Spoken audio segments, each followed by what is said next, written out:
Hi, this is Priya. Welcome to AJ News. తెలంగాణలోని ఉమ్మడి కరీంనగర్ జిల్లా చొప్పదండి నియోజకవర్గ ఎమ్మెల్యే మేడిపల్లి సత్యం భార్య రూపదేవి ఆత్మహత్య చేసుకున్న విషయం తెలిసిందే. అయితే తన భార్య మృతదేహాన్ని చూసిన ఎమ్మెల్యే మేడిపల్లి సత్యం ఒక్కసారిగా తన పిల్లల్ని హత్తుకుని బోరున విలపించారు. ఈ దృశ్యం అక్కడున్న వారిని కంటతడి పెట్టించింది. ఇటీవల ఎమ్మెల్యేగా ఎన్నికైన ఆనందంలో ఉన్న ఆయన పట్టుమని 10 నెలలు కాకముందే ఆయన ఇంట్లో విషాదం నెలకొనడంతో చీకట్లు కమ్ముకున్నాయి. తల్లి లేని అనాథలైన తన 2 పిల్లల్ని హత్తుకుని దగ్గరకు తీసుకోవడంతో ఆ దృశ్యాలు అక్కడున్న వారిని కలిచివేశాయి. అయితే తన భార్య కడుపు నొప్పి భరించలేకనే ఆత్మహత్య చేసుకుంది అనే వార్తలు వస్తున్నాయి.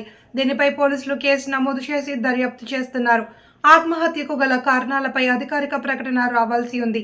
ఈ వీడియో చూస్తున్న ప్రతి ఒక్కరూ మా ఛానల్కు సపోర్ట్ చేసేందుకు కింద కనబడుతున్న సబ్స్క్రైబ్ బటన్ పైన తప్పకుండా క్లిక్ చేయండి. ఇలా చేయడం ద్వారా మేము చేసే ప్రతి అప్డేట్ క్షణాల్లో మీ మొబైల్లోకి వస్తుంది.